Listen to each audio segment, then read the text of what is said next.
나를 그들에게 넘기지 말아줘. 금발의 러시아 여군 장교가 내 팔을 붙잡으며 떨리는 목소리로 애원했습니다. 차가운 손이었습니다. 방금 전까지 눈보라 속에서 죽음의 문턱을 헤맨 사람의 손. 하지만 그 손에 담긴 것은 추위가 아니었습니다. 공포였습니다. 푸른 눈동자가 저를 똑바로 응시하고 있었습니다. 얼음처럼 차갑던 그 눈에 지금은 절박함이 가득했습니다. 아니, 절박함을 넘어선 절망이었죠. 마치 마지막 밧줄을 붙잡은 사람처럼 그녀는 제 군복 소매를 놓지 않았습니다. 그들이 오면 나는 끝이야. 그녀의 입술이 파르르 떨렸습니다. 창백한 얼굴, 눈가에 맺힌 눈물, 그리고 목소리에 배어나오는 두려움. 이것은 단순한 공포가 아니었습니다. 어떤 확신에 찬 두려움이었습니다. 자신이 죽을 것이라는 확신. 당신만이 유일하게 날 이해할 수 있어. 그녀가 러시아어로 속삭였고 저는 그 의미를 정확히 알아들었습니다. 특전사 9년차 러시아어 특기자인 제가 이 자리에 있다는 것이 우연일까요? 아니면 운명일까요? 대피소 밖에서는 눈보라가 미친 듯이 울부짖고 있었습니다. 하얀 죽음의 장막이 우리를 세상으로부터 고립시키고 있었죠. 그리고 이 여자는 지금 자국 군대가 아니라 적국의 군인인 저에게 목숨을 걸고 애원하고 있었습니다. 제발. 그녀의 목소리가 잦아들었습니다. 힘이 다한 것처럼 그녀의 손에서 힘이 빠졌습니다. 하지만 그 눈빛만은 여전히 저를 붙잡고 있었습니다. 살려달라는 눈빛이었습니다. 저는 그 순간 묵직한 무언가가 가슴을 짓누르는 것을 느꼈습니다. 이 여자를 구한 것이 잘한 일일까요? 아니면 제 인생 최대의 실수일까요? 전역을 2개월 앞둔 저에게 이것은 너무나 거대한 질문이었습니다. 그리고 제 배낭 속에는 그녀의 것이었던 붉은 봉투가 들어 있었습니다. 극비 국방부 직속 기밀문서라고 적힌 결코 이곳에 있어서는 안 될 그 봉투가 말이죠. 이 여자는 대체 누구인가? 왜 자국 군대를 두려워하는가? 그리고 저는 지금 어떤 선택을 해야 하는가? 그 답을 알기 위해서는 불과 3시간 전으로 거슬러 올라가야 합니다. 제가 그녀를 처음 본 그 순간 이상한 예감이 스쳤던 바로 그때로 말이죠. 무료로 할 수 있는 가장 큰 응원. 구독과 좋아요로 함께 해주세요. 지난 영상에서 따뜻한 댓글 달아주신 노대정님, 정말 감사합니다. 2025년 2월 14일 오전 9시 강원도 백두대간. 어느 계곡. 한러 합동 동계훈련 마지막 날이었습니다. 영하 15도의 칼바람이 얼굴을 후려쳤고 하얀 입김이 마스크 너머로 새어나왔습니다. 저는 특전사 하사 박민준. 9년차 군인이자 전역을 딱 2개월 앞둔 단기 복무자였습니다. 민준아, 오늘만 무사히 넘기면 끝이다. 선임 김태식 상사가 제 어깨를 두드리며 말했습니다. 그의 거친 손에서 묵직한 동료애가 전해졌습니다. 22년차 베테랑인 태식 상사는 저에게 형 같은 존재였으니까요. 네, 상사님. 통역만 잘하고 들어가겠습니다. 저는 담담하게 대답했습니다. 러시아어 특기자로 이번 합동훈련에 차출된 이후 제 임무는 단순했습니다. 양국 군인들 사이에서 말을 전달하는 것. 위험하지도 특별하지도 않은 일이었죠. 훈련장에는 한국군 30명, 러시아군 25명이 모여 있었습니다. 러시아 군인들의 올리브색 동계복은 우리와는 확연히 달랐고 그들의 얼굴에는 전형적인 슬라브계의 날카로운 이목구비가 선명했습니다. 동무들, 오늘은 마지막 생존 훈련이다. 러시아 측 지휘관이 억센 억양으로 말했고 저는 그것을 한국어로 통역했습니다. 루틴한 업무였습니다. 지루하기까지 했죠. 그런데 그때 한 여군 장교가 제 시선을 붙잡았습니다. 키 170cm 정도의 날씬한 체격, 금발의 짧은 단발머리가 군모 아래로 삐져나와 있었습니다.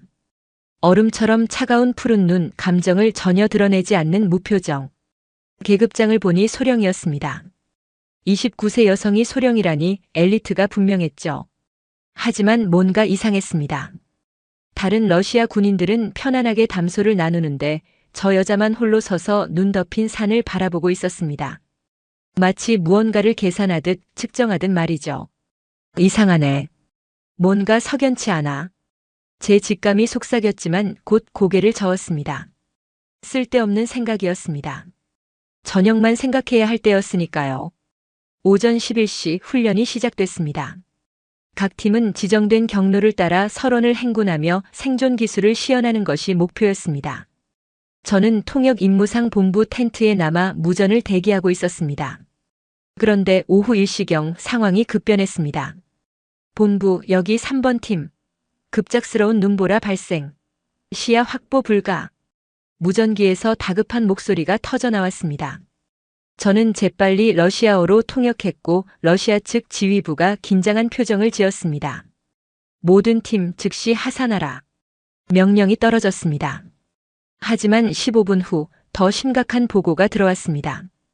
본부 러시아 측 볼코바 소령이 응답이 없습니다. 눈보라 속에서 실종된 것으로 추정됩니다. 볼코바. 아까 그 금발 여군 장교였습니다. 텐트 안이 술렁거렸습니다.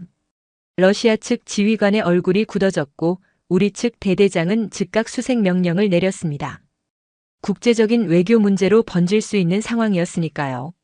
민준 하사, 내가 수색조에 합류해라. 통역이 필요할 거다. 알겠습니다. 저는 주저없이 대답했습니다. 누군가 눈보라 속에서 조난당했다는데 가만히 있을 수는 없었습니다. 9년 전 우즈베키스탄에서 동료를 잃었던 기억이 스쳐 지나갔습니다. 다시는 그런 일이 없어야 했습니다. 방한복을 단단히 여미고 GPS와 랜턴을 챙겼습니다. 수색조는 한국군 5명, 러시아군 3명으로 구성됐습니다. 우리는 볼코바 소령의 마지막 위치를 향해 눈보라를 뚫고 나아갔습니다. 바람이 미친 듯이 울부짖었습니다. 눈발이 얼굴을 때렸고 손가락 끝이 곧 얼어붙을 것 같았습니다. 시야는 3M도 채 확보되지 않았습니다. 하얀 세상 속에서 방향 감각이 흐려졌습니다. 여기가 마지막 신호 지점입니다. 러시아 군인이 외쳤습니다. 저는 주변을 살폈습니다. 급경사 절벽이 눈앞에 펼쳐져 있었습니다. 설마. 저는 조심스럽게 절벽 끝으로 다가가 아래를 내려다봤습니다. 그리고 그때 눈 쌓인 바위 위에 쓰러진 올리브색 군복을 발견했습니다. 금발 머리가 눈 속에 파묻혀 있었습니다. 여기 있습니다. 아래에. 저는 즉각 로프를 준비했고 안전장비를 착용한 뒤 절벽을 타고 내려갔습니다. 심장이 미친 듯이 뛰었습니다. 살아있기를 제발 살아있기를 간절히 바랐습니다. 절벽 아래에 도착해 그녀에게 달려갔습니다. 눈을 쓸어내고 맥박을 확인했습니다. 미약하지만 뛰고 있었습니다. 살아있어. 다행이야. 저는 안도의 한숨을 내쉬며 그녀를 조심스럽게 들어올렸습니다. 생각보다 가벼웠습니다. 하지만 그 순간 그녀의 배낭이 바위에 걸리며 찢어졌고 안에 있던 물건들이 눈 위로 쏟아져 나왔습니다. 낡은 러시아제 나침반, 응급식량, 그리고 붉은색 봉인이 찍힌 서류 봉투. 저는 순간적으로 그 봉투를 집어들었습니다. 묵직했습니다. 뭔가 중요한 서류가 가득한 느낌이었습니다. 그리고 봉투 겉면에 적힌 러시아어를 읽었습니다. 극비 마이너스 국방부 직속 기밀문서. 이게 뭐지? 왜 일개 소령이 이런 걸 가지고 훈련에 참가한 거야? 불길한 예감이 스쳤습니다. 하지만 지금은 그녀를 구하는 게 먼저였습니다. 저는 봉투를 제 배낭에 넣고 그녀를 업은 채 로프를 타고 올라갔습니다. 이 시간 후 우리는 가까스로 임시 대피소에 도착했습니다. 눈보라가 워낙 거세서 본부로 돌아가는 것은 불가능했습니다.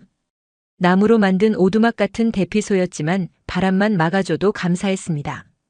러시아 군인들이 난로에 불을 피웠고 저는 그녀를 침낭에 눕혔습니다. 응급처치를 했습니다. 다행히 큰 부상은 없었습니다. 단지 저체온증과 탈진 상태였습니다. 저는 그녀의 얼굴을 자세히 봤습니다. 창백한 얼굴, 가늘게 떨리는 속눈썹, 얼어붙은 입술. 어딘가 슬퍼 보였습니다. 마치 오랫동안 무언가와 싸워온 사람처럼 말이죠. 그리고 1시간 후 그녀가 눈을 떴습니다. 푸른 눈동자가 천천히 초점을 찾았고 저와 눈이 마주쳤습니다. 그 순간 그녀의 표정이 급격히 변했습니다. 경계, 공포, 그리고 무언가를 확인하려는 듯한 눈빛. 어디야? 그녀가 러시아어로 물었습니다. 안전한 곳입니다. 저희가 구조했어요. 저는 러시아어로 차분하게 대답했습니다. 그녀는 제가 러시아어를 한다는 사실에 놀란 표정을 지었습니다. 당신, 한국 군인? 네. 특전사 하사 박민준입니다. 그녀는 천천히 몸을 일으켰습니다. 그리고 주변을 둘러보더니 갑자기 제 팔을 붙잡았습니다. 차가운 손이었습니다. 하지만 그 손에는 절박함이 담겨 있었습니다. 내 배낭. 배낭은 어디 있어? 여기 있습니다. 걱정 마세요. 저는 그녀의 배낭을 건넸습니다. 그녀는 재빨리 안을 확인했습니다. 그리고 제 배낭에 들어있는 붉은 봉투를 발견하곤 얼굴이 하얗게 질렸습니다. 당신이 그걸 봤어? 그녀의 목소리가 떨렸습니다. 저는 거짓말을 할 수 없었습니다. 군인으로서 정직은 기본이었으니까요. 봉투 겉면만 봤습니다. 내용은 보지 않았습니다. 그 순간 그녀의 눈에서 눈물이 고였습니다. 강인해 보이던 여군 장교의 얼굴에 두려움이 번졌습니다. 그리고 그녀는 제 손을 꽉 붙잡으며 떨리는 목소리로 말했습니다. 제발, 나를 그들에게 넘기지 말아줘. 그들이요? 러시아군. 그들은 날 죽일 거야. 충격적인 말이었습니다. 동맹국 군인이 자국 군대를 두려워한다니. 저는 믿을 수 없다는 표정으로 그녀를 바라봤습니다. 무슨 말씀을? 나타샤. 내 이름은 나타샤 페트로브나 볼코바. 그녀가 제 눈을 똑바로 바라보며 말했습니다. 그리고 나는 지금 내 목숨을 걸고 당신에게 부탁하고 있어. 대피소 밖에서 눈보라가 더욱 거세게 울부짖었습니다. 저는 그 순간 깨달았습니다. 이 여자를 구한 순간 제 평범한 저녁은 이미 물 건너갔다는 것을, 그리고 이것은 단순한 조난 사고가 아니라는 것을. 나타샤의 손이 제 팔을 놓지 않았고 그녀의 푸른 눈동자는 저를 응시한 채 말로 표현할 수 없는 무게를 전하고 있었습니다. 일단 진정하세요. 지금은 안전합니다. 최대한 부드러운 목소리로 러시아어로 말했지만 그녀는 고개를 저으며 창백한 얼굴에 땀을 흘리고 있었습니다. 안전하다고? 당신은 몰라요.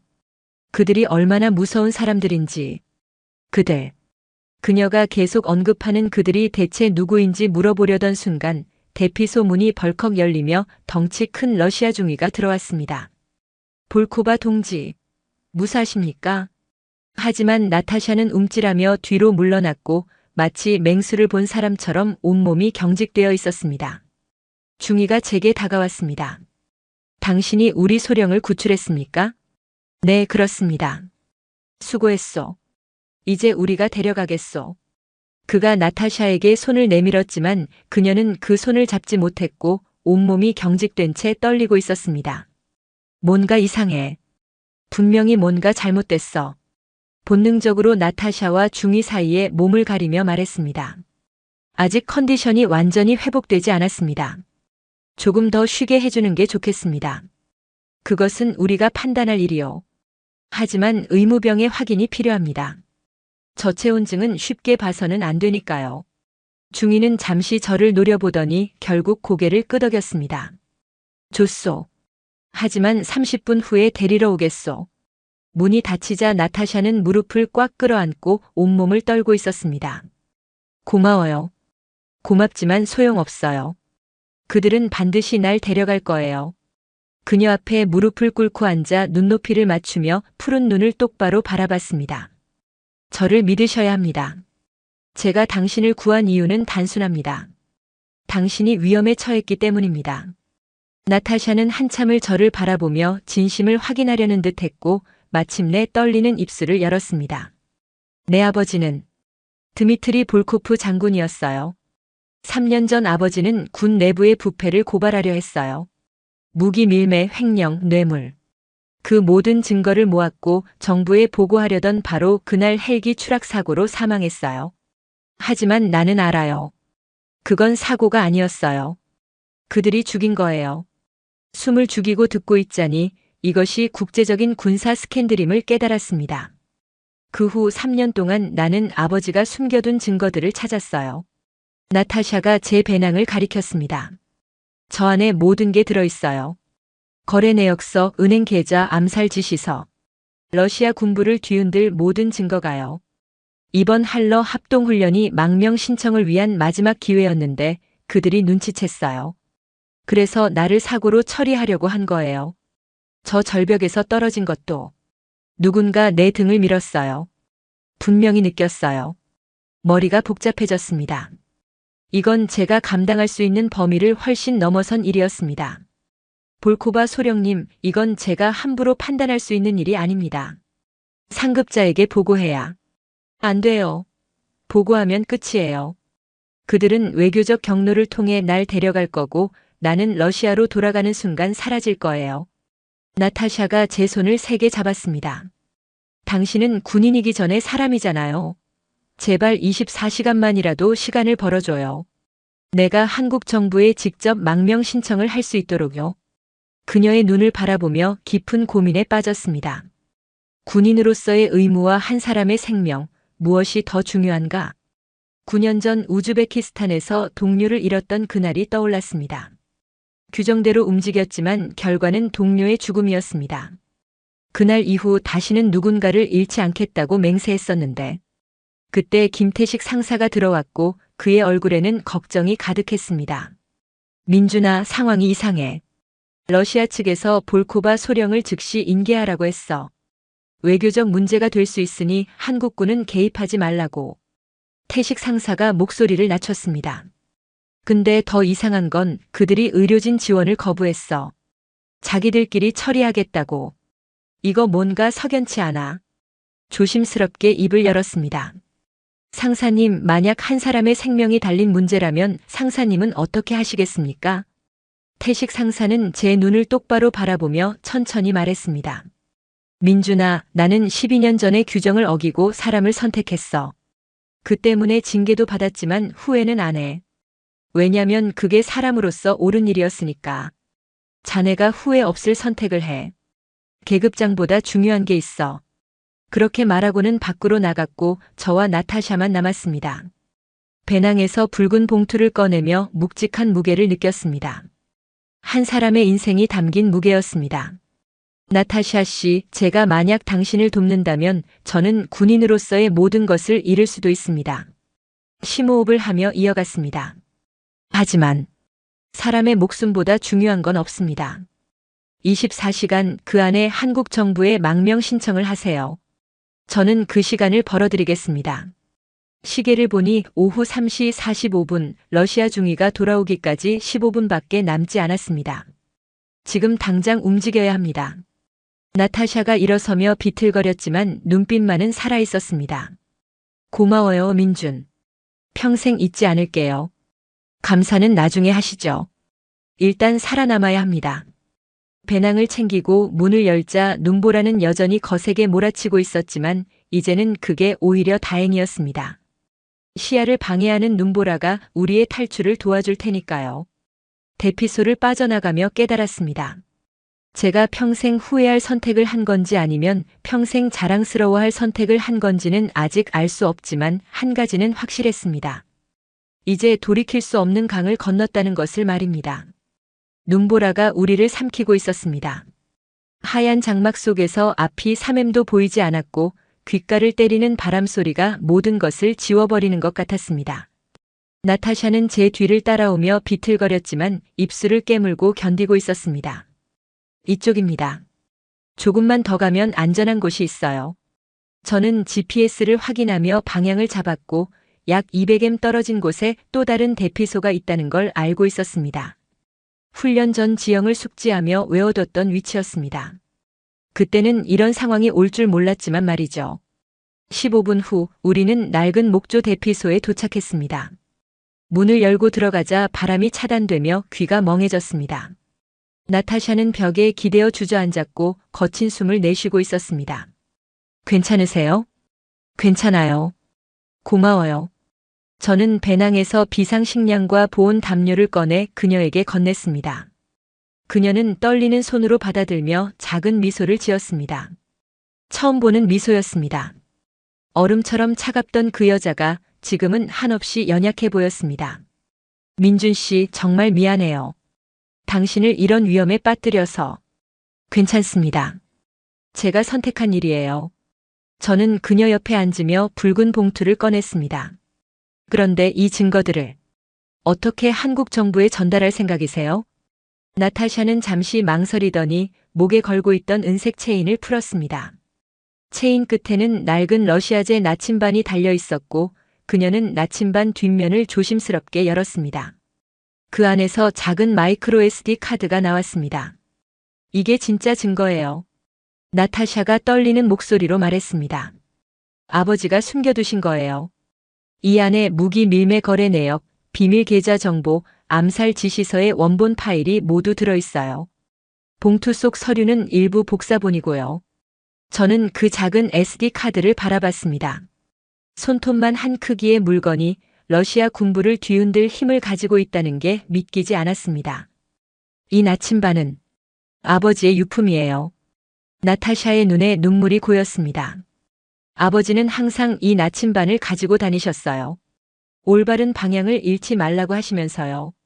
그래서 여기에 증거를 숨기신 거예요. 가장 소중한 것 안에 가장 중요한 진실을요. 저는 나타샤의 손을 잡았습니다. 반드시 세상에 알리겠습니다. 당신 아버지의 희생이 헛되지 않도록요. 그때 제 무전기에서 잡음이 들렸고 김태식 상사의 목소리가 흘러나왔습니다. 민준아, 들리나? 응답해라. 저는 조심스럽게 무전기를 들었습니다. 네, 상사님. 듣고 있습니다. 큰일 났다. 러시아 측에서 지한류 요원들을 급파했어.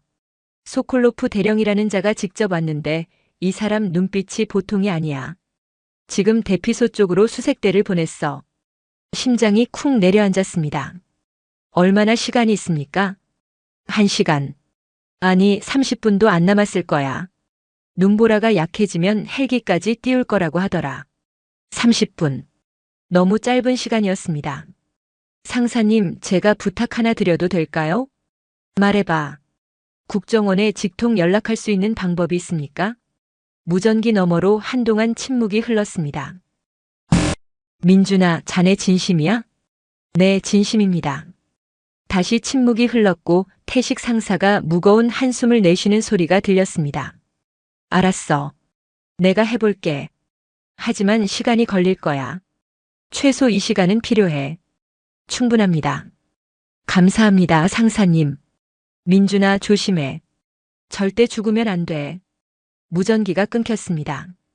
저는 나타샤를 돌아봤습니다. 이 시간을 버텨야 합니다. 그 후에 국정원과 직접 연결될 거예요. 하지만 30분 안에 그들이 올 텐데. 그럼 여기서 버틸 수 없습니다. 움직여야 해요. 저는 지도를 펼쳤습니다. 이 지역의 지형이 머릿속에 그려졌고 러시아 수색대가 예상하지 못할 경로를 찾아야 했습니다.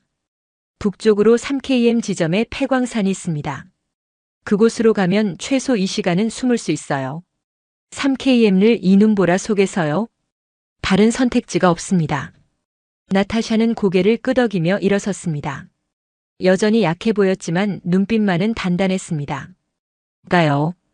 나는 준비됐어요. 저는 배낭을 다시 메고 문을 열었습니다.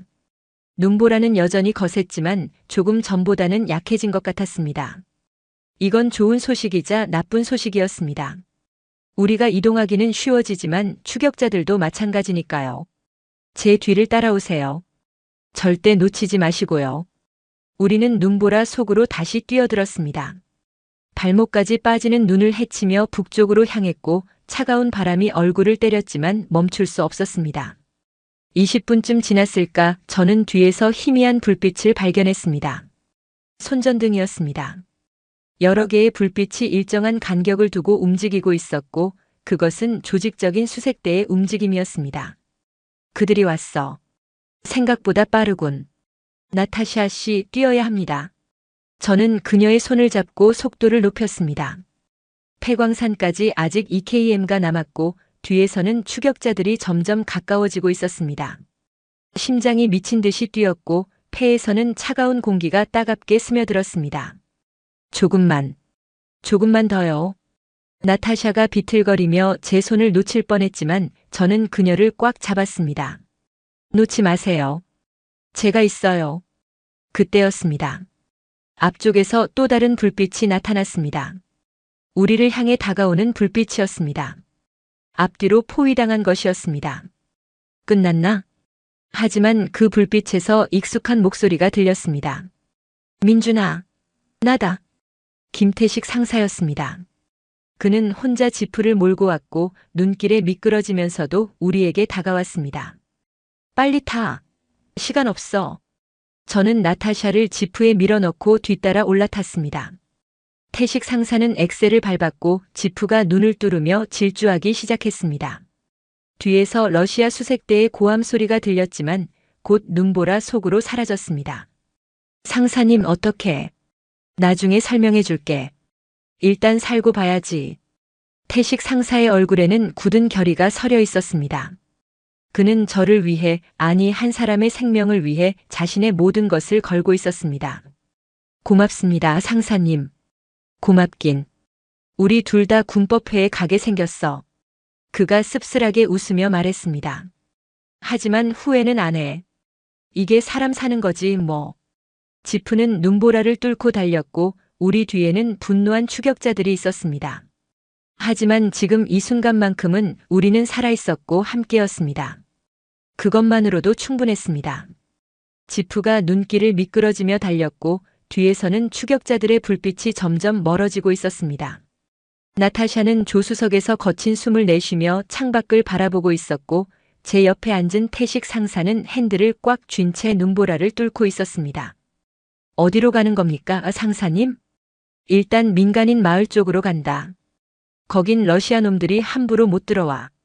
태식 상사의 목소리는 차분했지만 그의 손은 미세하게 떨리고 있었습니다. 22년 군 생활에서 이런 일은 처음일 거라는 걸 알 수 있었습니다. 상사님 정말 죄송합니다. 상사님까지 이런 일에. 닥치고 앞이나 봐. 나중에 사과는 술 한잔하면서 천천히 받을게. 그가 쓴웃음을 지으며 말했습니다.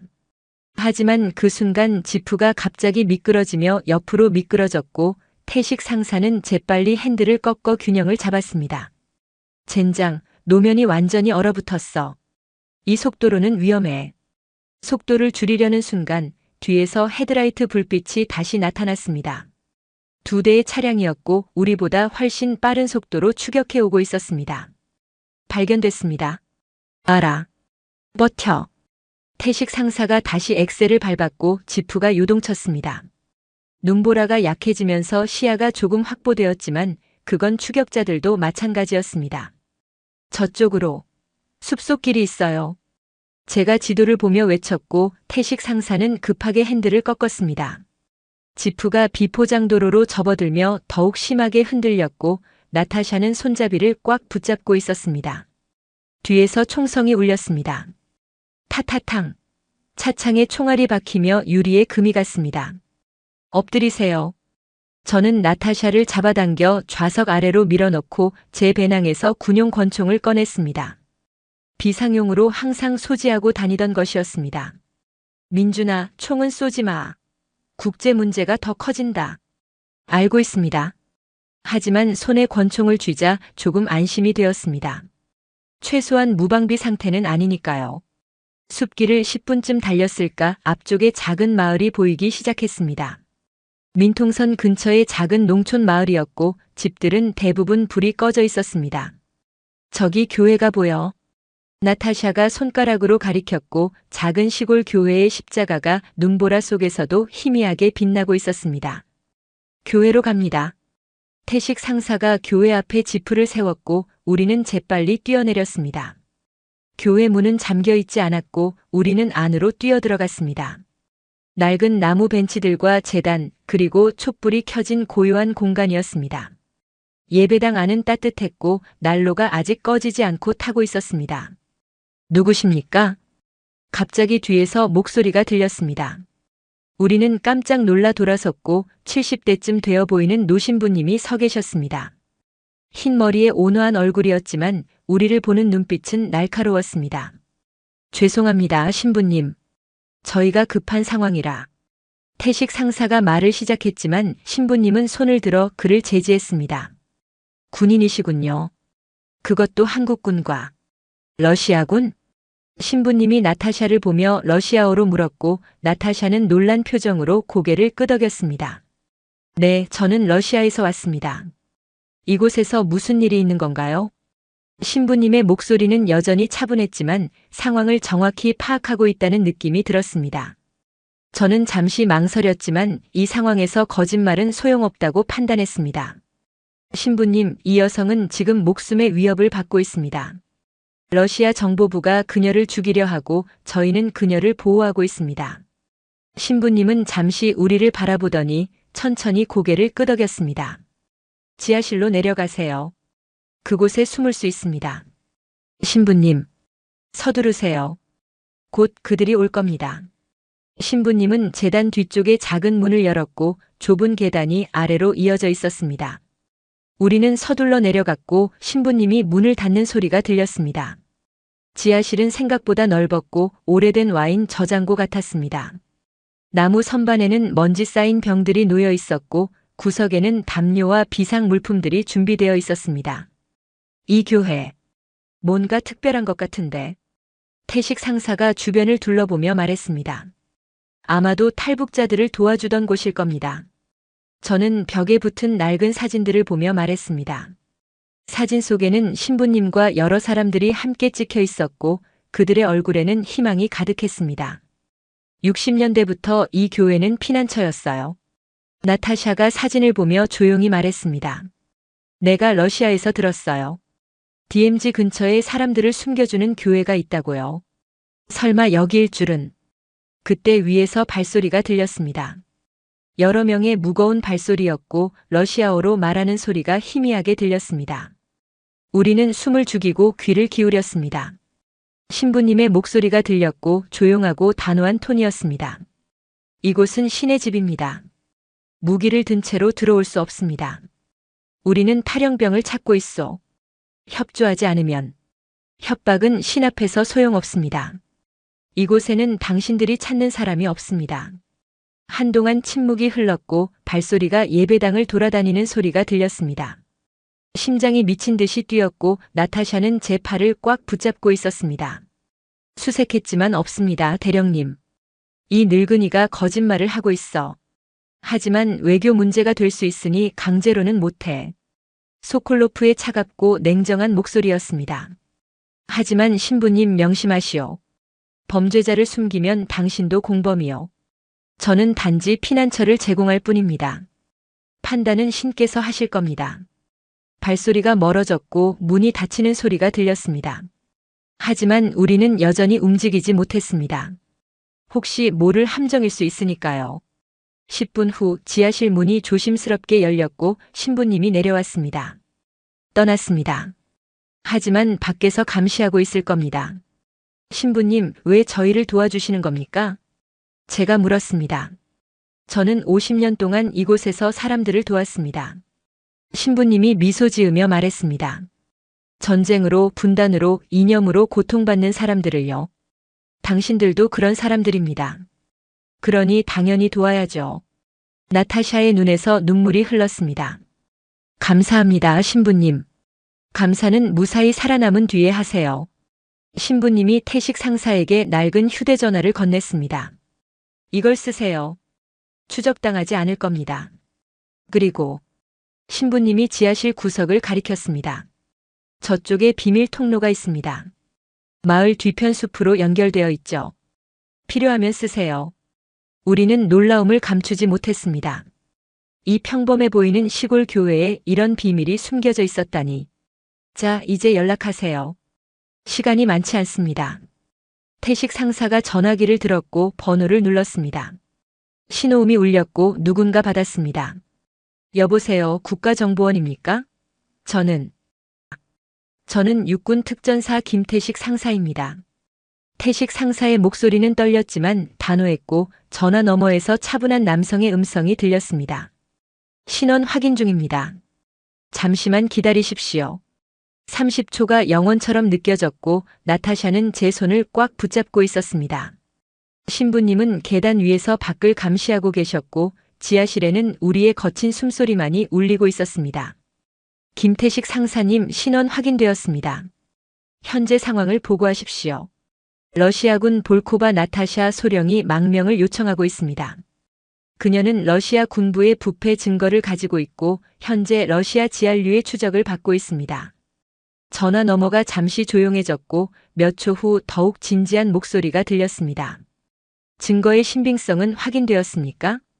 태식 상사가 저를 받고 저는 나타샤에게 고개를 끄덕였습니다.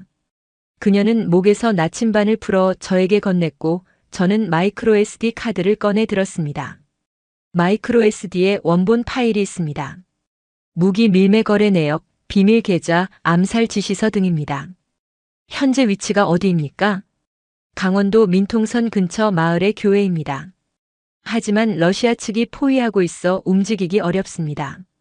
알겠습니다. 현재 위치를 유지하십시오. 1시간 내로 보호팀을 보내겠습니다. 전화가 끊겼고 우리는 서로를 바라봤습니다. 희망이 보이기 시작했습니다. 1시간만 버티면 되는 거였습니다. 하지만 그때 위에서 총성이 울렸습니다. 타타탕. 유리창이 깨지는 소리와 함께 신부님의 비명이 들렸습니다. 신부님. 우리는 재빨리 계단을 올라갔고 예배당은 아수라장이 되어 있었습니다. 창문이 박살났고 신부님은 제단 뒤에 숨어 계셨습니다. 다행히 다치지는 않으셨지만 얼굴이 창백했습니다. 경고 사격이었습니다. 10분 안에 나오지 않으면 진입하겠다고 하더군요. 밖에서 확성기 소리가 들렸고 소콜로프의 냉정한 목소리가 울려 퍼졌습니다. 볼코바 소령, 들리는가? 10분을 준다. 스스로 나오면 목숨은 보장하겠다. 하지만 저항하면 모두 죽는다. 나타샤의 얼굴이 새하얗게 질렸고 저는 창문 틈으로 밖을 살폈습니다. 교회를 완전히 포위하고 있었습니다. 최소 15명 이상의 무장 병력이 보였고 그들은 모두 자동 소총으로 무장하고 있었습니다. 이대로는 안 됩니다. 1시간을 버틸 수가 없어요. 제가 말했고 태식 상사도 고개를 끄덕였습니다. 비밀 통로를 써야 해. 다른 방법이 없어. 신부님이 지하실로 우리를 안내했고 구석에 숨겨진 작은 문을 열었습니다. 좁은 터널이 어둠 속으로 이어져 있었고 성인 한 명이 겨우 지나갈 정도의 폭이었습니다. 이 터널은 마을 뒤편 숲으로 연결됩니다. 약 500m 정도 가면 나옵니다. 신부님은요? 나는 여기 남겠습니다. 그들의 주의를 끌어야 당신들이 도망칠 시간을 벌 수 있으니까요. 하지만 위험합니다. 괜찮습니다. 나는 늙었지만 아직 쓸모가 있습니다. 신부님이 미소를 지으며 나타샤의 손을 잡았습니다. 하느님의 축복이 함께하길. 우리는 터널로 들어갔고 신부님이 문을 닫는 소리가 들렸습니다. 어둠 속에서 손전등을 켰고 좁은 통로를 기어가기 시작했습니다. 민준 씨. 나타샤의 목소리가 떨렸습니다. 미안해요. 내 때문에 이렇게 많은 사람들이. 지금은 그런 생각하지 마세요. 살아남는 데 집중하세요. 10분 후 우리는 터널 끝에 도착했고 무거운 철문을 밀어 열었습니다. 차가운 공기가 얼굴을 때렸고 눈 덮인 숲이 눈앞에 펼쳐졌습니다. 멀리서 교회 쪽에서 총성이 울리는 소리가 들렸습니다. 신부님. 태식 상사가 이를 악물었지만 우리는 움직여야 했습니다. 서 있으면 죽는 거였습니다. 어디로 갑니까? 제가 물었고 태식 상사는 지도를 펼쳤습니다. 하지만 그는 고개를 저었습니다. 남쪽은 이미 막혔어. 러시아 측이 모든 도로를 봉쇄했을 거야. 동쪽과 서쪽도 마찬가지고. 그럼.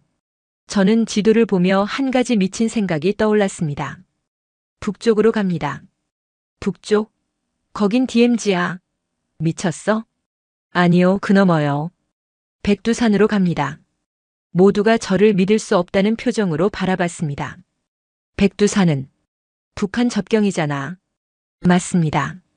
그래서 아무도 우리가 그쪽으로 갈 거라고 예상하지 못할 거예요. 백두산을 넘어 중국 쪽으로 탈출하는 겁니다. 그건 너무 위험해. 영하 20도의 혹한이고 장비도 부족하고. 하지만 다른 선택지가 없습니다. 저는 단호하게 말했고 나타샤가 제 손을 잡았습니다. 나는 민준을 믿어요. 가요. 태식 상사는 한참을 고민하더니 결국 고개를 끄덕였습니다. 알았어. 미친 짓이지만 지금까지도 충분히 미쳤으니까. 우리는 북쪽을 향해 걷기 시작했고 눈은 더욱 깊어졌습니다. 기온은 급격히 떨어졌고 입김이 하얗게 얼어붙었습니다. 하지만 멈출 수 없었습니다. 3시간을 걸었을까 멀리 백두산의 실루엣이 보이기 시작했습니다. 장엄하고 위압적인 산세였고 정상은 구름에 가려 보이지 않았습니다. 저걸 넘는다고? 태식 상사가 중얼거렸지만 저는 이미 결심했습니다. 산을 오르기 시작했고 경사가 가파라질수록 숨이 가빠졌습니다. 나타샤는 비틀거렸고 저는 그녀의 손을 잡아 끌었습니다. 조금만 더요. 할 수 있어요. 고마워요. 민준. 그녀가 서툰 한국어로 말했고 저는 놀라서 그녀를 봤습니다. 한국어 배우셨어요? 조금. 당신과 함께 있으면서. 그녀가 웃었고 그 미소가 얼어붙은 얼굴에서도 따뜻했습니다. 같이. 살아남자. 민준. 저는 러시아어로 대답했습니다. 네, 함께 살아남아요. 하지만 그때 뒤에서 헬기 소리가 들렸습니다. 서치라이트가 산을 훑고 있었고 우리를 찾고 있었습니다. 발견됐어. 태식 상사가 소리쳤고 우리는 필사적으로 달렸습니다. 바위 뒤에 숨었고 헬기가 머리 위를 지나갔습니다. 소콜로프가 우리 의도를 간파했어. 산악 추격팀을 보낼 거야. 저는 정상을 올려다봤습니다. 아직 멀었고 추격자들은 가까웠습니다. 하지만 물러설 수 없었습니다. 이제 우리에게 남은 건 앞으로 나아가는 것뿐이었습니다. 백두산 중턱. 영하 20도의 혹한이 뼛속까지 파고들었고 눈보라는 더욱 거세게 몰아쳤습니다. 우리는 바위 뒤에 숨어 숨을 고르고 있었지만 추격자들의 손전등 불빛이 점점 가까워지고 있었습니다. 얼마나 남았습니까? 태식 상사가 물었고 저는 GPS를 확인했습니다. 정상까지 약 2km. 하지만 이 속도로는 말을 끝내지 못했습니다. 뒤에서 발소리가 들렸고 최소 10명 이상의 추격팀이 산을 오르고 있었습니다. 그들은 산악 전문 장비로 무장하고 있었고 우리보다 훨씬 빨랐습니다. 더 이상은 못 따라나. 여기서 막아야 해. 태식 상사가 권총을 꺼내며 말했고 저도 고개를 끄덕였습니다. 나타샤는 우리 사이에서 창백한 얼굴로 떨고 있었습니다. 민준 씨, 나 때문에. 지금은 말하지 마세요. 숨만 쉬세요. 저는 그녀에게 담요를 더 덮어주고 바위 뒤에서 아래를 살폈습니다. 손전등 불빛이 약 50m 앞까지 다가왔고 러시아어로 말하는 소리가 들렸습니다. 저기다. 발자국이 보인다. 총성이 울렸습니다. 타타탕. 바위에 총알이 박히며 돌가루가 튀었고 저는 재빨리 머리를 숙였습니다. 엄폐하세요. 태식 상사가 응사했고 그의 총알이 추격자 한 명의 다리를 맞췄습니다. 비명이 들렸지만 나머지는 멈추지 않고 계속 올라왔습니다. 탄약이 얼마 없어. 태식 상사가 외쳤고 저도 마지막 탄창을 확인했습니다. 15발. 그것이 전부였습니다. 한 발, 두 발. 신중하게 쏘았지만 추격자들은 계속 다가왔고 포위망이 좁혀지고 있었습니다. 그때 왼쪽에서 움직임이 포착됐고 저는 재빨리 몸을 돌렸지만 한 발 늦었습니다. 퍽. 총알이 제 어깨를 스쳤고 뜨거운 통증이 온몸을 휘감았습니다. 피가 흘러내렸고 손에서 힘이 빠졌습니다. 민준아. 태식 상사가 달려왔고 나타샤는 비명을 질렀습니다. 민준. 안 돼. 괜찮아요. 괜찮습니다. 하지만 괜찮지 않았습니다. 어깨에서 피가 계속 흘렀고 시야가 흐려지기 시작했습니다. 9년간의 특전사 훈련이 제 몸을 지탱하게 했지만 한계가 보이기 시작했습니다. 민준아, 정신 차려. 태식 상사가 제 얼굴을 때렸고 저는 간신히 정신을 붙들었습니다. 그리고 그때 저 아래에서 새로운 인물이 나타났습니다. 소콜로프였습니다. 키 큰 체구의 차가운 회색 눈을 가진 남자가 천천히 우리를 향해 걸어오고 있었고 그의 손에는 권총이 들려 있었습니다. 볼코바 소령. 그의 목소리가 산을 울렸습니다. 이제 그만하시오. 더 이상 도망칠 곳은 없어. 나타샤가 떨리는 몸으로 일어섰고 저는 그녀를 붙잡으려 했지만 힘이 없었습니다. 나타샤, 안 돼. 충분해요, 민준. 그녀가 제 손을 잡으며 눈물을 흘렸습니다. 당신은 충분히 했어요. 더 이상 당신이 다칠 순 없어요. 하지만 내가 나갈게요. 그들에게 가면 당신들은 살 수 있어요. 절대 안 됩니다. 저는 남은 힘을 다해 일어섰고 비틀거리며 그녀 앞을 막아섰습니다. 어깨에서 피가 흘렀지만 상관없었습니다. 당신은 살아야 합니다. 진실을 밝혀야 하고 아버지의 명예를 회복해야 합니다. 그게 당신의 임무예요. 하지만 당신이 죽으면 저는 군인입니다. 누군가를 지키다 죽는 건 명예로운 일입니다. 소콜로프가 점점 가까이 다가왔고 그의 부하들이 우리를 완전히 포위했습니다. 15명. 우리는 단 3명이었고 그중 1명은 부상당했습니다. 감동적인 광경이군. 소콜로프가 비웃으며 말했습니다. 하지만 소용없소. 볼코바, 당신은 이미 죽은 목숨이요. 그 증거를 넘기면 최소한 이 한국 군인들은 살려주겠소. 거짓말. 나타샤가 외쳤습니다. 당신은 우리 모두를 죽일 거예요. 당신이 볼코프 장군을 죽인 것처럼. 순간 소콜로프의 표정이 변했고 차가운 미소가 번졌습니다. 그렇소. 내가 당신 아버지를 죽였소. 헬기에 폭탄을 설치한 것도 나였소. 나타샤가 비명을 지르며 달려들려 했지만 저는 그녀를 붙잡았습니다. 안 돼요. 그게 그의 목적이에요. 당신을 자극해서 증거를 포기하게 만들려는 거예요. 소콜로프가 권총을 들어 우리를 겨냥했습니다. 마지막으로 묻겠소. 증거를 넘기겠소? 절대로. 나타샤가 단호하게 대답했습니다. 나는 아버지처럼 도망치지 않아요. 진실은 반드시 세상에 알려질 거예요. 그렇다면 소콜로프의 손가락이 방아쇠를 당기려는 순간 멀리서 헬기 소리가 들렸습니다. 하지만 러시아 헬기가 아니었습니다. 대한민국 공군 헬기였고 서치라이트가 우리를 비췄습니다. 국군이다. 태식 상사가 외쳤고 헬기에서 확성기 소리가 울렸습니다. 러시아 측 인원들에게 경고한다. 즉시 무기를 내려놓고 후퇴하라. 여기는 대한민국 영토다. 소콜로프의 얼굴이 일그러졌고 그는 이를 악물었습니다. 철수한다. 러시아 추격팀이 서둘러 산을 내려가기 시작했지만 소콜로프는 마지막으로 나타샤를 노려봤습니다. 이게 끝이 아니오, 볼코바. 당신이 어디로 가든 우리는 찾아낼 것이오. 그리고 그도 어둠 속으로 사라졌습니다. 헬기가 착륙했고 특전사 대원들이 뛰어내렸습니다. 의무병이 제게 달려와 응급처치를 시작했고 저는 간신히 의식을 붙들고 있었습니다. 나타샤. 괜찮아요? 네, 민준. 나는 괜찮아요. 당신 덕분에.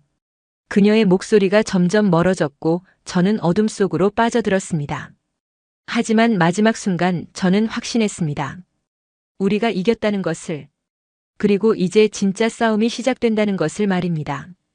눈을 떴을 때 저는 헬기 안에 있었고 의무병이 제 어깨에 붕대를 감고 있었습니다. 통증이 몰려왔지만 참을 만했고 나타샤가 제 옆에 앉아 제 손을 꽉 잡고 있었습니다. 깨어났어요. 그녀의 얼굴에 안도의 표이 번졌고 저는 미약하게 미소를 지었습니다. 우리 살았나요? 네, 살았어요. 우리 모두요.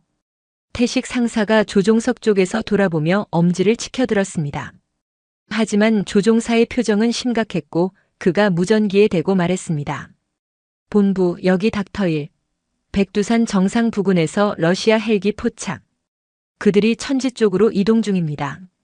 제 가슴이 철렁 내려앉았습니다. 소콜로프가 천지로 갔다는 겁니까? 그렇습니다. 아마 중국 쪽으로 탈출하려는 것 같습니다. 막아야 합니다. 그가 도망치면 증거가 있어도 소용없어요. 저는 일어서려 했지만 의무병이 저를 제지했습니다. 하사님, 지금 움직이시면 안 됩니다. 출혈이 심했어요. 하지만 내가 간다. 나타샤가 일어섰고 그녀의 눈에는 결연한 의지가 타오르고 있었습니다. 소콜로프는 내 아버지를 죽인 사람이에요. 마지막은 내가 봐야 해요. 나타샤. 민준, 당신은 이미 충분히 했어요. 이제는 내가 끝낼 차례예요. 조종사가 고개를 돌렸습니다. 천지에 착륙하겠습니다. 하지만 위험합니다. 얼음이 얇을 수 있어요. 상관없어요. 가주세요. 헬기가 방향을 틀었고 백두산 정상이 눈앞에 펼쳐졌습니다.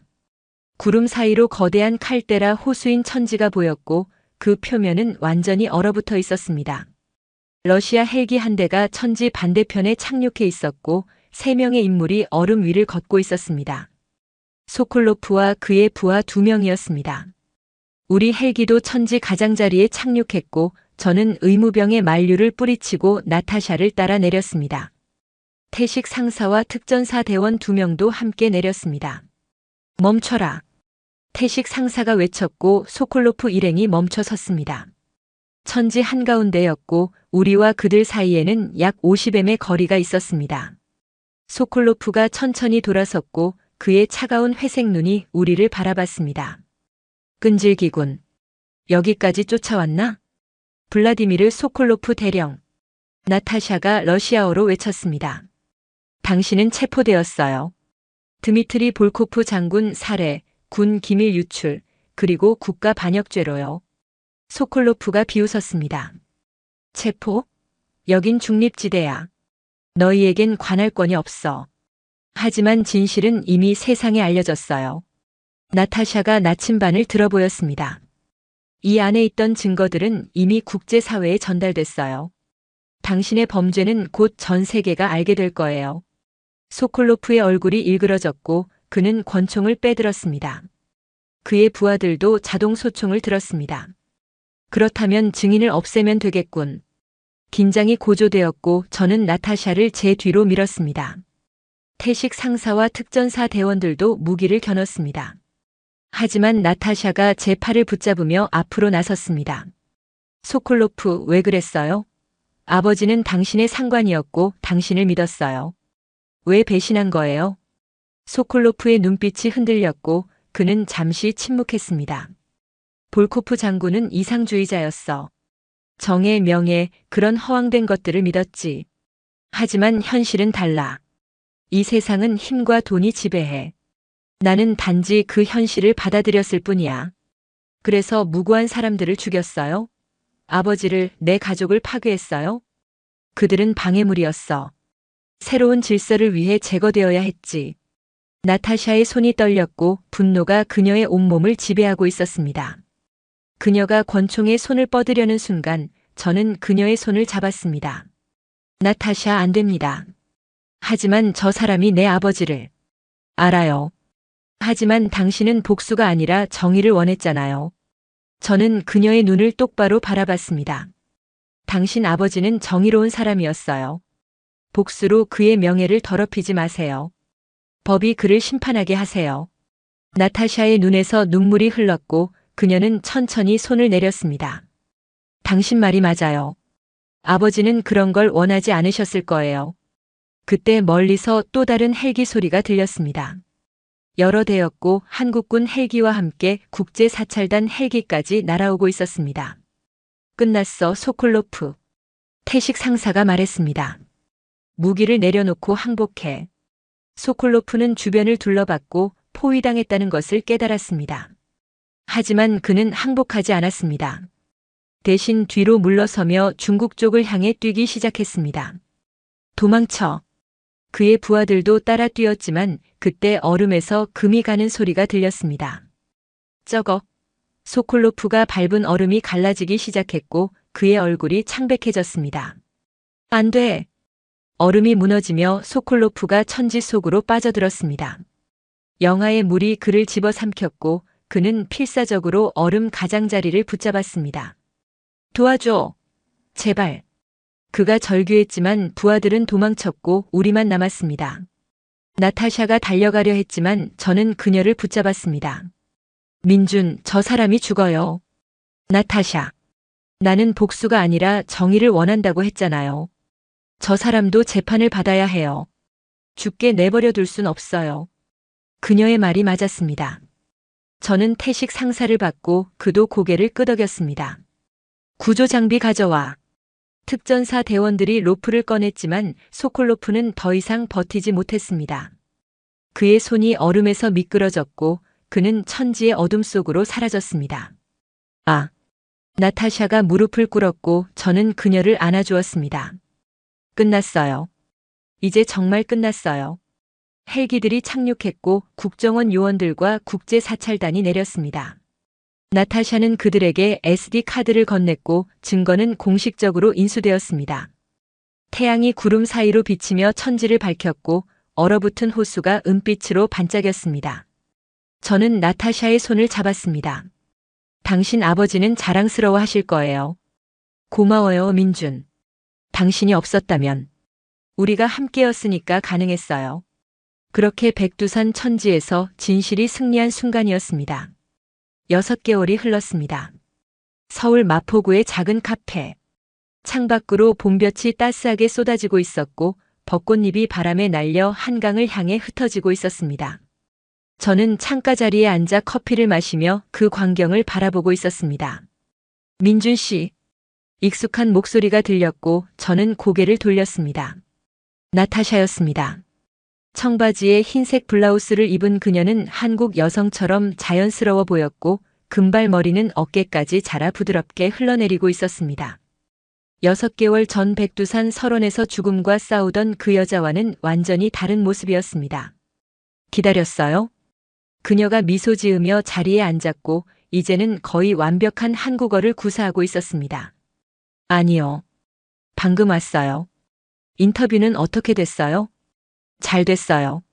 국제인권재판소 증언이 다음 주로 확정됐어요. 나타샤의 눈에 결의가 서려 있었습니다. 그녀가 가져온 증거들은 국제사회를 뒤흔들었고 러시아 군부의 부패는 전 세계 언론의 헤드라인을 장식했습니다. 볼코프 장군의 명예는 회복되었고 관련자들에 대한 조사가 진행 중이었습니다. 아버지가 꿈꿨던 일이 이루어지고 있어요. 나타샤가 창밖을 바라보며 조용히 말했습니다. 정의가 승리하는 세상이요. 당신이 해낸 거예요. 저는 그녀의 손을 잡았습니다. 당신의 용기 덕분이에요. 아니에요. 우리가 함께 했으니까 가능했던 거죠. 그녀가 제 손을 꼭 쥐며 미소를 지었습니다. 그 미소는 6개월 전 그 차가운 얼음처럼 경직되어 있던 얼굴에서는 상상할 수 없을 만큼 따뜻했습니다. 민준 씨는 어때요? 어깨는 괜찮아요? 거의 다 나았어요. 이제 운동도 할 수 있어요. 저는 어깨를 돌려 보이며 말했습니다. 총상은 생각보다 빨리 회복되었고 군 병원에서의 치료 후 이제는 거의 정상으로 돌아왔습니다. 군법회의는요? 무죄 판결 받았어요. 오히려 표창을 받았죠. 그날의 일이 떠올랐습니다. 군 법정에서 서 있던 저와 태식 상사에게 판사는 무죄를 선고하며 말했습니다. 여러분은 규정을 어겼지만 더 높은 가치를 지켰습니다. 인간의 생명을 말입니다. 그 순간 법정에 있던 모든 사람이 기립박수를 보냈고 저는 처음으로 제 선택이 옳았다는 확신을 가질 수 있었습니다. 태식 상사님은요? 전역하셨어요. 이제 고향에서 쉬고 계세요. 가끔 연락하는데 행복해 보이세요. 나타샤가 고개를 끄덕이며 커피를 한 모금 마셨습니다. 잠시 침묵이 흘렀고 카페 안에는 잔잔한 음악이 흐르고 있었습니다. 민준 씨. 네. 기억해요? 6개월 전 백두산에서 제가 뭐라고 했는지. 같이 살아남자라고 했죠. 맞아요. 그리고 우리 살아남았어요. 나타샤가 가방에서 뭔가를 꺼냈습니다. 낡은 러시아제 나침반이었습니다. 아버지의 유품이자 모든 진실이 숨겨져 있던 그 나침반이었습니다. 이제 이 나침반은 새로운 의미를 가져요. 그녀가 나침반을 제 손에 올려놓으며 말했습니다. 아버지는 올바른 방향을 잃지 말라고 하셨어요. 그리고 당신이 그 방향을 보여줬어요. 이제 이건 당신 거예요. 나타샤. 그리고 저도 당신과 함께 그 방향으로 가고 싶어요. 평생요. 제 심장이 두근거렸고 나타샤의 푸른 눈이 저를 바라보고 있었습니다. 그 눈에는 두려움도 경계심도 없었습니다. 오직 사랑만이 있었습니다. 저는 주머니에서 작은 상자를 꺼냈습니다. 사실 오늘 이 자리에 그녀를 부른 이유가 바로 이것이었습니다. 나타샤, 저도 당신에게 줄 게 있어요. 상자를 열자 안에는 소박한 반지가 있었습니다. 화려하지 않았지만 제 진심이 담긴 반지였습니다. 나타샤 페트로브나 볼코바 씨, 저와 결혼해 주시겠습니까? 나타샤의 눈에서 눈물이 흘러내렸고 그녀는 두 손으로 입을 가렸습니다. 카페 안의 사람들이 우리를 바라보기 시작했지만 상관없었습니다. 네. 네. 당연히 네요. 그녀가 울면서 웃었고 저는 떨리는 손으로 반지를 그녀의 손가락에 끼워 주었습니다. 완벽하게 맞았습니다. 마치 처음부터 그녀를 위해 만들어진 것처럼 말이죠. 카페 안의 사람들이 박수를 쳤고 축하 인사가 쏟아졌습니다. 저는 나타샤를 안았고 그녀도 저를 꽉 안았습니다. 고마워요, 민준. 당신이 제 인생을 구했어요. 아니에요. 우리가 서로를 구한 거예요. 3개월 후 가을. 강원도 작은 교회. 그곳은 6개월 전 우리를 숨겨주셨던 그 교회였습니다. 신부님은 건강하게 회복되셨고 오늘 우리의 결혼식을 주례해 주시기로 하셨습니다. 예식장은 소박했지만 따뜻했습니다. 하객들은 많지 않았습니다. 태식 상사와 그의 가족, 특전사 동료들, 국정원 요원 몇 분, 그리고 나타샤의 새로운 한국 친구들이 있었습니다. 저는 턱시도를 입고 제단 앞에 서 있었고 문이 열리며 웨딩드레스를 입은 나타샤가 들어왔습니다. 순백의 드레스를 입은 그녀는 눈부시게 아름다웠고 금발머리에는 작은 꽃장식이 꽂혀 있었습니다. 그녀가 천천히 제게 다가왔고 우리는 손을 맞잡았습니다. 사랑하는 이들이여. 신부님이 온화한 목소리로 말씀하셨습니다. 이 두 사람은 서로 다른 세계에서 왔습니다. 하지만 사랑으로 하나가 되었습니다. 국경도 언어도 이념도 그들의 사랑을 막을 수 없었습니다. 신부님이 우리를 바라보며 미소 지으셨습니다. 이제 두 분은 부부가 됩니다. 평생 서로를 사랑하고 지지하겠습니까? 네. 우리는 동시에 대답했고 반지를 교환했습니다. 이제 키스해도 좋습니다.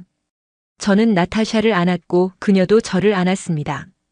우리는 키스를 했고 하객들의 박수가 터져 나왔습니다. 그 순간 저는 깨달았습니다. 6개월 전 백두산 눈보라 속에서 했던 선택이 제 인생 최고의 선택이었다는 것을요. 그날 저녁 우리는 DMZ가 보이는 언덕에 올랐습니다.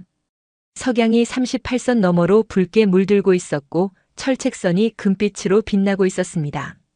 저기 너머가 북한이에요. 제가 말했고 나타샤가 고개를 끄덕였습니다. 당신 아버지의 조국이죠. 네. 그리고 이제 제 조국은 여기예요. 당신이 있는 이곳이요. 나타샤가 제 팔을 끼며 말했습니다. 민준 씨, 우리 이야기를 생각하면 신기해요. 적으로 만났는데 이렇게 부부가 되다니. 인연이었던 거죠. 국경을 넘어선 인연이요. 38선의 약속. 나타샤가 중얼거렸습니다. 우리가 백두산에서 약속했잖아요. 함께 살아남겠다고. 그 약속을 지켰어요. 그리고 앞으로도 계속 지킬 거예요. 저는 나타샤를 안았고 우리는 석양을 바라봤습니다. 경계선 너머로 해가 지고 있었지만 그것은 끝이 아니었습니다. 새로운 시작이었습니다. 두 나라, 두 운명이 하나가 되는 순간이었습니다. 그리고 사랑이 모든 것을 이긴다는 것을 증명하는 순간이었습니다. 사랑해요, 민준. 나도 사랑해요, 나타샤. 우리는 손을 꼭 잡고 미래를 향해 걸어갔습니다. 38선이 보이는 그곳에서 경계를 넘어선 사랑 이야기는 이렇게 새로운 장을 열었습니다. 그리고 그것은 끝이 아니라 진짜 시작이었습니다. 오늘 이야기 어떠셨나요? 당신이라면 어떤 선택을 하셨을까요? 규정과 명령이 있지만 눈앞에서 누군가 목숨의 위협을 받고 있다면 말입니다. 민주는 군인으로서의 모든 것을 잃을 수도 있는 상황에서 한 사람의 생명을 선택했습니다. 과연 국경과 이념이 사람의 목숨보다 더 중요할까요? 이 이야기는 우리에게 말합니다. 진정한 용기란 계급장이 아니라 양심을 따르는 것이고 진정한 사랑이란 모든 경계를 넘어선다는 것을 말이죠. 지금까지 인생은 옆집 사연이었습니다. 감사합니다.